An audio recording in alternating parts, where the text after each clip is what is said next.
has been successfully organized, which they have been working for 5 months, even 6 months, or maybe whole year. They have been just mentally creating, and physically they put the effort in since 5 months, and they have been really hard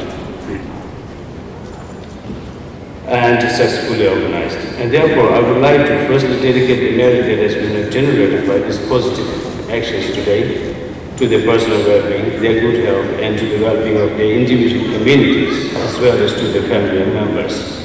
May they have a very long and successful spiritual life, and they prosper in this material world.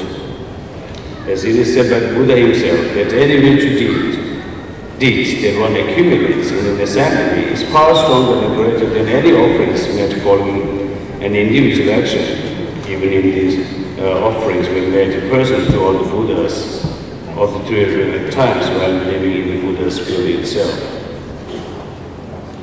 So just as Bodhisattvas unselfishly forsake their lifetime, their happiness, their wealth, and even delay achieving Buddhahood so they can continue to help others who are in need, we should also dedicate today's merit generated from celebrating this auspicious event by wishing all happiness to the Vesak community members that helped to organize this beautiful gathering. I would also like to dedicate this merit to the well-being of each and every individual that lives on these continents and the subcontinents of our planet. Because there are so many forms of sufferings and great difficulties faced by many humans due to nature disasters, like, for example, the latest one was earthquake in Tibet. So such disasters faced by the human beings. Wars, hungers, disease, we pray for them day and night that they will be relieved for the suffering, and by dedicating these blessings that we carry from the merit generated today, these blessings become more powerful and inexhaustible, as illustrated in one popular saying, as we all know this very popular saying, a drop of water falling in an ocean will remain as long as the ocean remains, so the ocean remains forever. One day maybe dries up, but as long as it remains our merits.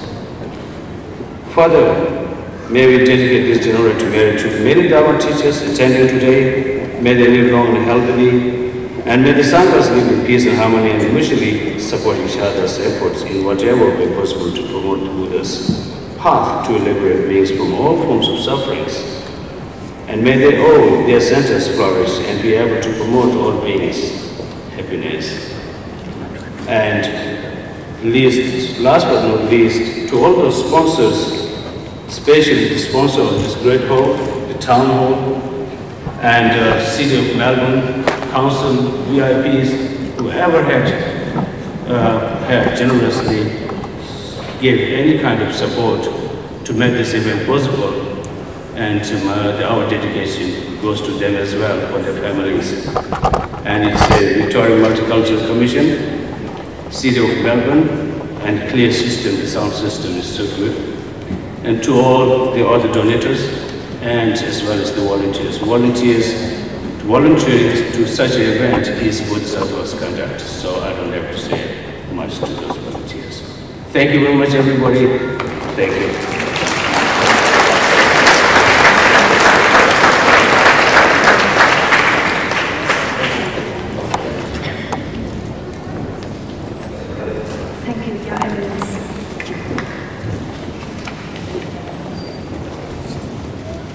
We will shortly be having the interfaith prayer. Please do remain seated while the venerable members of the Sangha move now from the stage to the seating in the audience in readiness for the interfaith prayer, and then our musical performance, premiere The Birth of the Buddha.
We'd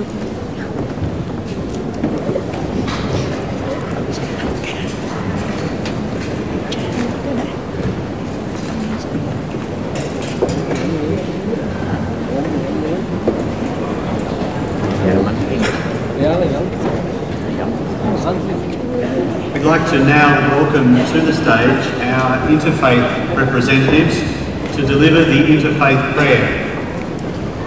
Dr. Di Cousins, interfaith representative, Father John DeBush, Catholic priest for Melbourne, and Dr. Jayanta Bhatt, Hindu priest.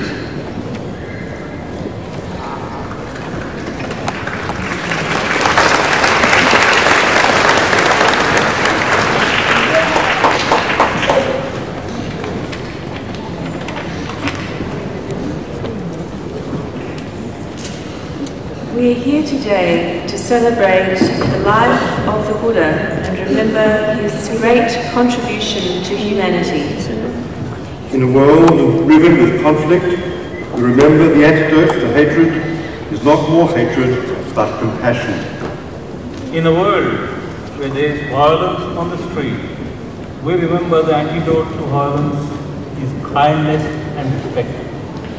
In a world where many people feel that they have lost their way, we remember that the wisdom traditions of the world show the path to living with wisdom.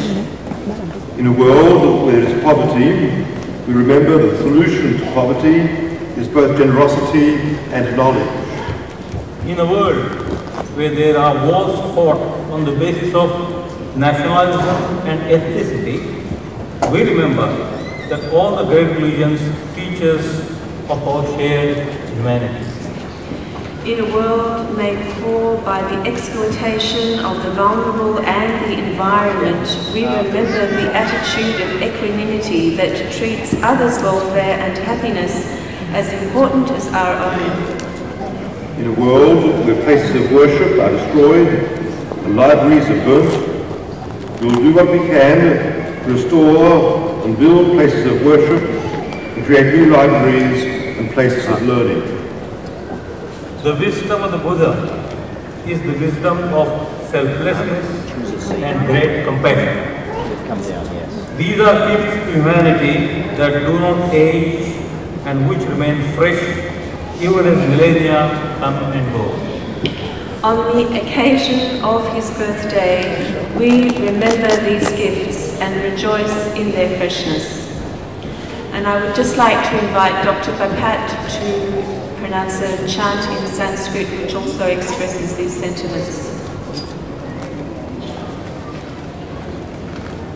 Om Sahanavatu Sahanav Bhunaktu Saviryam Karvavahai Tejasvinavaditamastu Ma Vidvishavahai.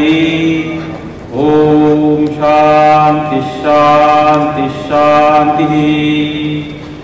Om Bhadram Karnebhi Shrunuyama Devaah Bhadram Pashyemakshabhirajatraah Sthirairangai Sustavagam Sanstanubhi Veshema Devahitam Yadayuh. Om Swastina Indro Vruddhashravah Swastina Pusha Vishvedah Swastina Saksho Arishtaneni Swastino Bhraspradhatu. Om Shanti Shanti Shanti. Hari Om Bhu Shanti Antariksha Shanti Dev Shanti Oshadaya Shanti Prithvi Shanti Apa Shanti Vanaspataya Shanti Vishve Deva Shanti Brahma Shanti Sarva Shanti Shanti